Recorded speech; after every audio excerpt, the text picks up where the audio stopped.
प्रिय विद्यार्थियों, आज हम बीएससी पार्ट प्रथम गणित वर्ग के विद्यार्थियों के लिए सेकंड पेपर अवकलन गणित एवं समाकलन गणित के अध्याय अवकलज द डेरिवेटिव के बारे में आपको अध्ययन करवाने जा रहे हैं।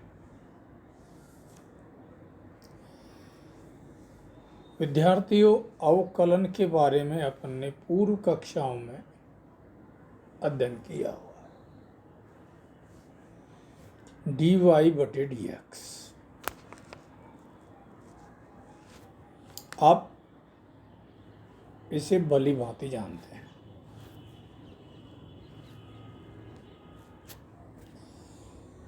इसको हम पढ़ते हैं y का x के सापेक्ष अवकलन।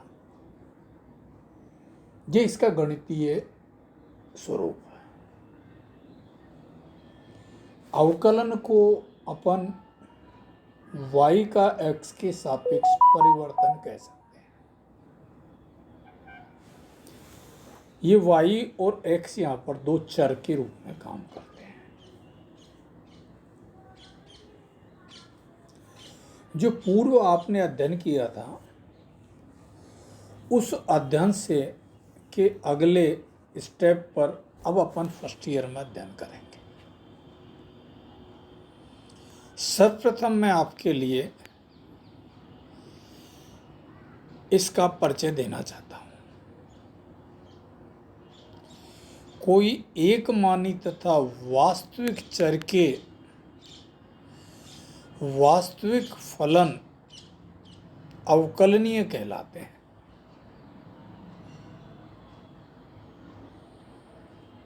देखिए, फलन के लिए एक मानी और वास्तविक चर के वास्तविक फलन। देखिए विद्यार्थियों, चर दो प्रकार के होते हैं अपने यहाँ पर। एक को वास्तविक चर कहेंगे, दूसरे को सम्मिश्र चर भी कहते हैं। तो यहाँ पर वास्तविक चर के वास्तविक फलनों की अवकलनीयता के बारे में अपन अध्ययन करने जा रहे हैं। y = fx का अवकलज y में चर राशि x के सापेक्ष परिवर्तन की दर को कहते हैं।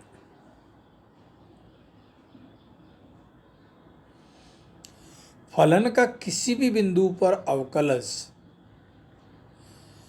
फलन का अगर हम ग्राफ खींचें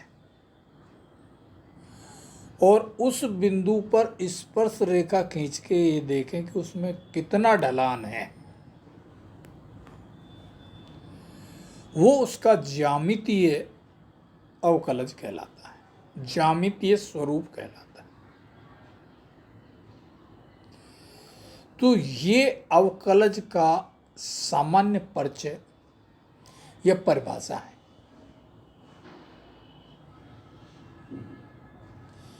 y का x के सापेक्ष परिवर्तन की जो दर है, उसको अपन अवकलज नाम से पुकारते हैं। अब हम आपके लिए एक मानी वास्तविक फलन fx जो संवृत अंतराल ab में परिभाषित है कि बिंदु x0 पर अवकलनीय कहलाता है। कब कहलाता है? यदि f' बराबर limit x tends to x0 f of x minus f of x0 बटे x माइनस x0 ये परिमित रूप से विद्यमान हो।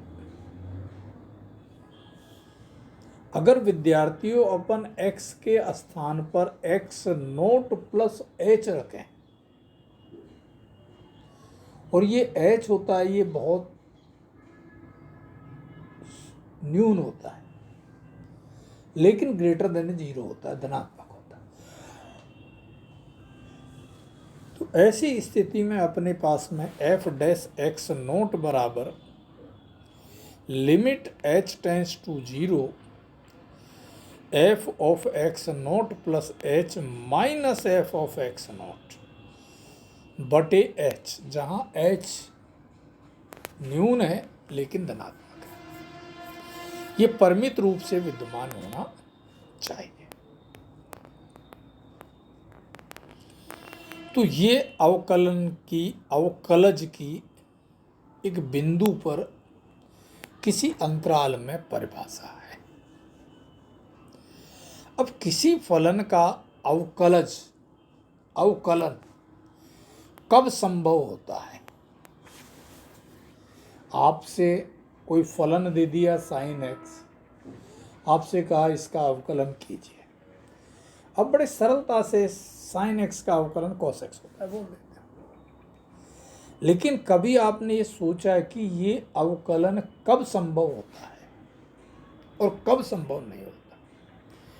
मैंने आपसे पूर्व में ही जब इस अध्याय को प्रारंभ कर रहा था तभी कहा कि जो भी कुछ आपने अध्ययन किया उससे एक स्टेप आगे अब अपन फर्स्ट ईयर में अध्ययन करेंगे।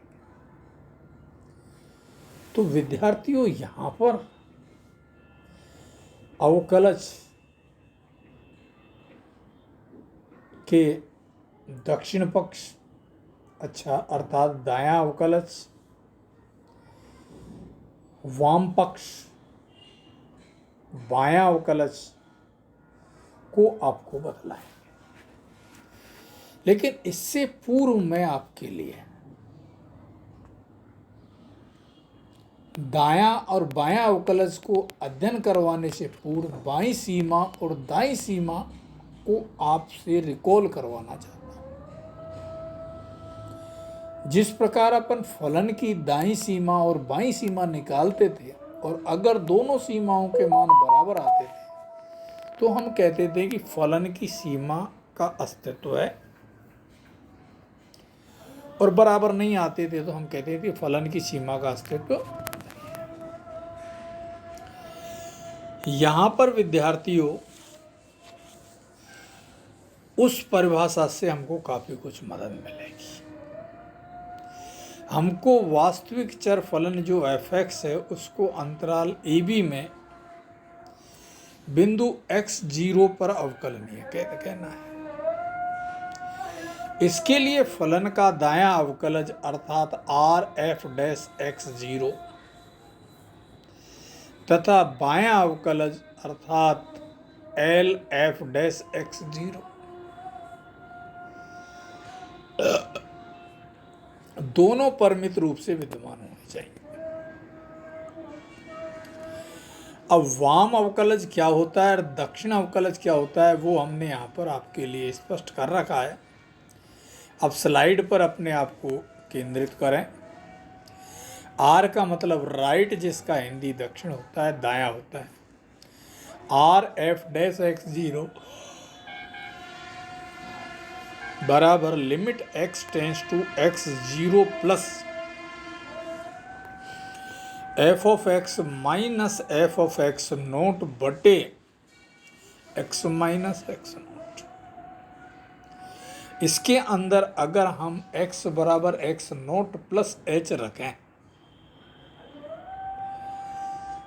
तो अपने पास में limit h tends to 0 F of X naught plus h minus F of X naught बटे h, ये परिमित रूप से अगर विद्यमान होता है तो आप कहोगे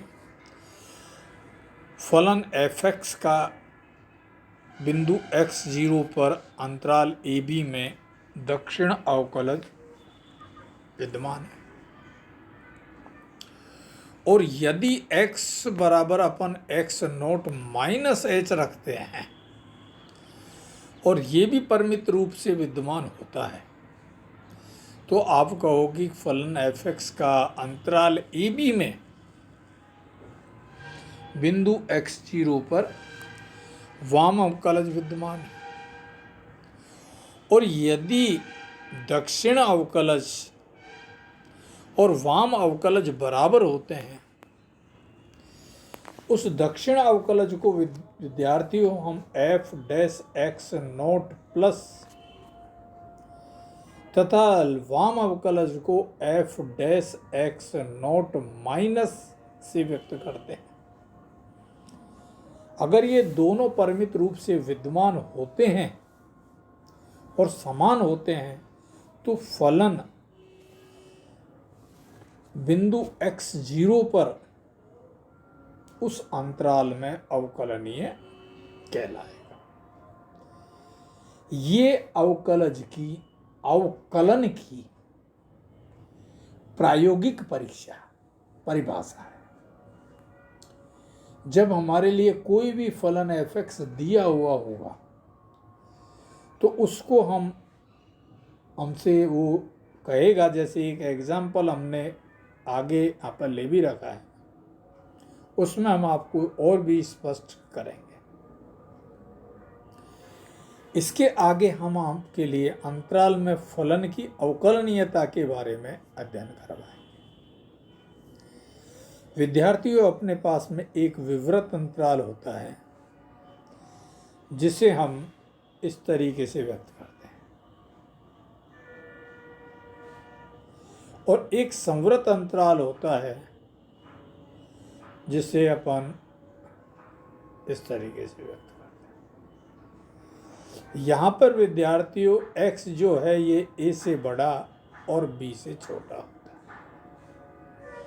और यहाँ पर जो x है ये a से बड़ा तथा a से ही a को शामिल करते हुए प्रारंभ होता है तथा b से छोटा और b तक होता है।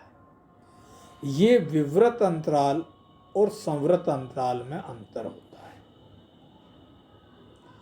अर्थात आप ये कह सकते हो कि संवृत अंतराल में विवृत अंतराल निहित होता है, लेकिन संवृत अंतराल विवृत में मिले ये आवश्यक नहीं होता है। तो हम अंतराल में फलन की अवकलनीयता की परिभाषा सर्वप्रथम विवृत अंतराल के अंदर बतलाते हैं। किसी विवृत अंतराल AB में परिभाषित फलन f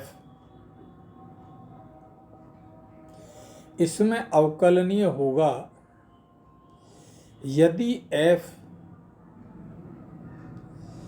विवृत अंतराल AB के प्रत्येक बिंदु पर अवकलनीय है।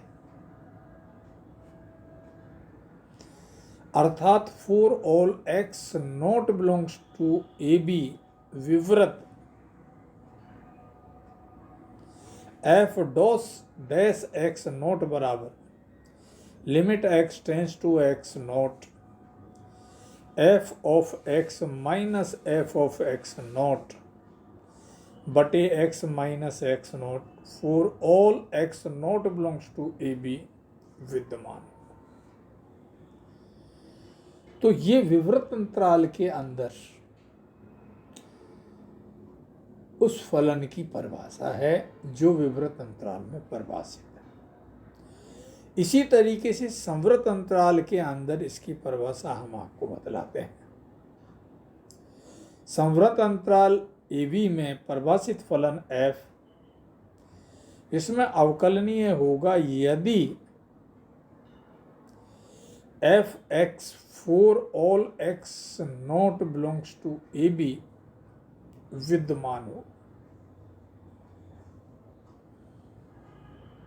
पहले तो ये रहना चाहिए, मतलब संवृत अंतराल के लिए विवृत अंतराल में उसका अवकलनीय होना आवश्यक है। सेकंड शर्त क्या कहती है कि RF'(A) विद्यमान होना चाहिए।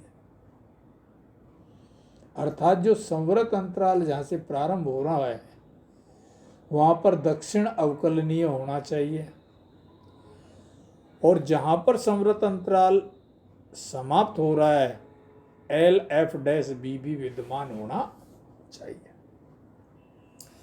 अगर ये शर्त हमारे लिए किसी फलन f की संवृत अंतराल AB में मिलती है तो हम कहेंगे कि वो फलन उस संवृत अंतराल में अवकलनीय। अब हम आपके लिए एक उदाहरण के द्वारा अवकलज या अवकलनीयता को स्पष्ट कर रहे हैं। आपके लिए सवाल दिया हुआ है फलन f(x) बराबर मापांक x माइनस 1 बिंदु x बराबर 1 पर अवकलनीय नहीं है। सर्वप्रथम विद्यार्थियों, इस प्रश्न को करने से पूर्व आपके लिए मापांक फलन की परिभाषा का ज्ञान होना आपके आवश्यक है। तो मापांक फलन की परिभाषा के अनुसार अपन ने मापांक x माइनस 1 को परिभाषित किया, जिसका मान x माइनस 1 आता है यदि x greater than equal to 1 होता है, और माइनस टाइम्स x माइनस 1 आएगा यदि x लेस देन 1 होगा। अब इस मापांक x माइनस 1 का x बराबर 1 पर अवकलनीय अवकलन हमको देखना है। तो सर्वप्रथम अपन Rf'1 को निकालेंगे। Limit x tends to 1 plus f of x minus f of 1 बटे x माइनस 1। सामान्य प्रोसेस है, x के स्थान पर आप 1 प्लस h रखोगे, और जब x टेंस टू 1 प्लस होगा तो h टेंस टू 0 होगा। आप इस सीमा का मान निकालोगे, बड़ी सरलता से आपके पास में एक आएगा। इसीलिए विद्यार्थियों, मैंने आपसे कहा कि अवकलनीयता के दक्षिण और वाम अवकलन के लिए आपके लिए सीमा का ज्ञान होना, सीमा के प्रश्नों को हल करना आना चाहिए। विद्यार्थियों, बिल्कुल इसी तरीके से आप Lf'1 का मान निकालेंगे,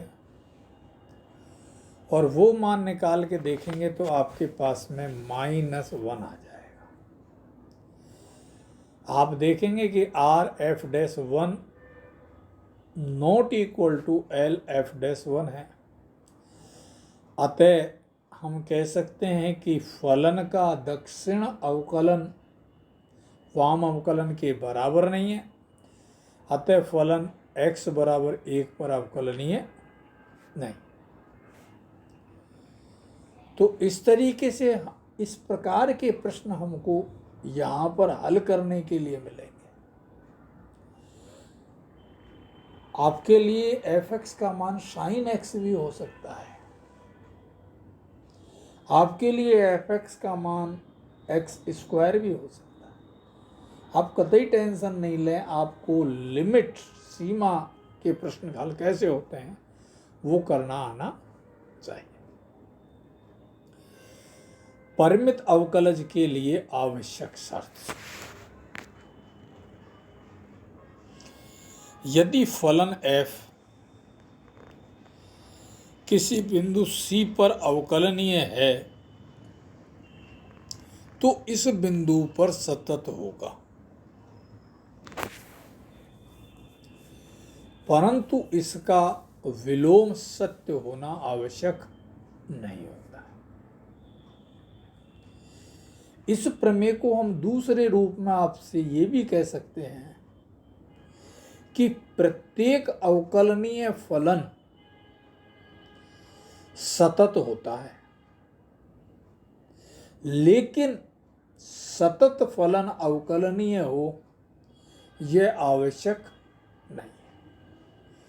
इस प्रमेय का प्रमाण हम अवकलनीयता की जो अभी आपको परिभाषा दी थी उसको लेके बड़े सरलता से आपको दे सकते हैं।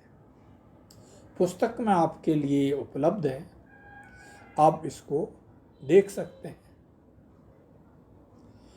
इसके आगे हम आपके लिए अवकलजों की बीजगणित के बारे में बतलाएंगे।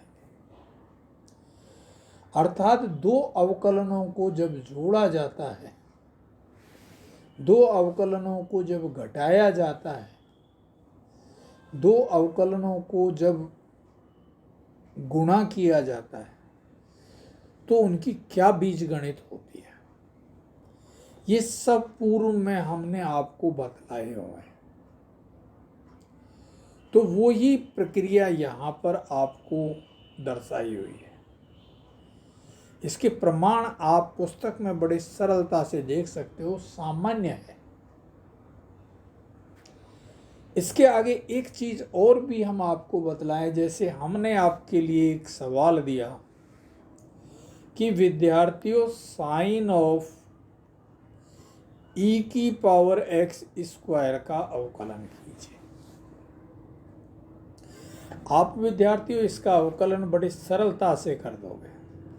अब गुरुजी पहले हम साइन का अवकलन करेंगे, उसके बाद में हम e का अवकलन करेंगे, उसके बाद में हम x स्क्वायर का अवकलन करेंगे और चौथे नंबर पर जाके x का अवकलन करेंगे। तो जब ये अवकलन आप कर सकते हो तो अब इसी पर आधारित एक कॉन्सेप्ट अवकलन के लिए है, उसके लिए हम कहते हैं श्रृंखला नियम या फलन के फलन का अवकलन। देखिए विद्यार्थियों, इस उदाहरण में हमने आपके लिए साइन फलन दिया, फिर चरघातांकी फलन दिया और फिर बीजगणितीय फलन दिया।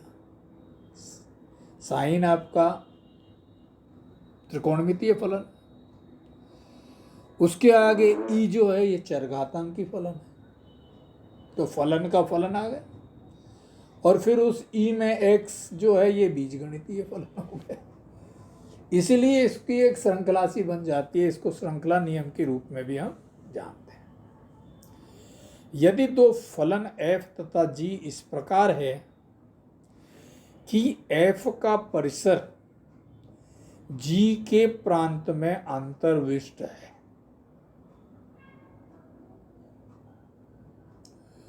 और यदि f बिंदु x बराबर c पर अवकलनीय है तथा g एफ सी पर अवकलनीय है, एफ तो एक्स बराबर सी पर अवकलनीय है और जी जो है वो एफ सी पर अवकलनीय है, तब संयुक्त फलन जी ओ एफ, ये संयुक्त फलन आपने पढ़ा हुआ है, इसलिए यहां पर सीधा ही मैंने ले लिया, बिंदु x बराबर c पर अवकलनीय होगा, जिसको हमने यहां पर GOF डैश c अर्थात GOF का बिंदु c पर अवकलन आपके पास में G डैश FC और उसके बाद में F डैश C के रूप में लिखा जाएगा। जैसे पहले आपने साइन का किया, उसके बाद में आपने ई का किया, तो यहाँ पे GOF पहले जी का करोगे तो जी डैश लिख दिया, आगे क्या है उसको यथावत लिखा। उसके आगे आपने ई का किया तो अपन ने एफ डैश लिया, और उसके बाद में अपन ने एक्स स्क्वायर का किया तो ये GOF। तो इस तरीके से ये फलन के फलन का अवकलन अर्थात श्रृंखला नियम को हम बड़े सरलता से आपके सामने बतलाया है। एक चीज और भी आप देखें, प्रतिलोम फलन का अवकलन, जैसे साइन इनवर्स, कॉस इनवर्स, ऐसे जो फलन होते हैं इनका किस प्रकार से अवकलन करेंगे, आपने अवकलन किए हुए हैं। उसके लिए यहाँ पर छोटी सी प्रमेय दी हुई, यदि फलन f बिंदु x बराबर c पर अवकलनीय है तथा इसके प्रतिवेश, किसके, जिस बिंदु पर यह अवकलनीय है उसके प्रतिवेश में ये एक की है। अब एक की फलन की परिभाषा आपसे आनी चाहिए, अर्थात आप ये कह सकते हो एफ एक्स बराबर एफ वाई, और ये इम्प्लाइज करके दे एक्स बराबर वाई, तो फलन एफ एक की है। और ये नॉट इक्वल है, उस स्थिति में ये भी नॉट इक्वल है। तो उस बिंदु जिस पर फलन एक अवकलनीय है, उसके प्रतिवेश में यदि एक की है, तो f का प्रतिलोम f इनवर्स वो उस बिंदु पर अवकलनीय होगा। ये ध्यान रखने की बात है।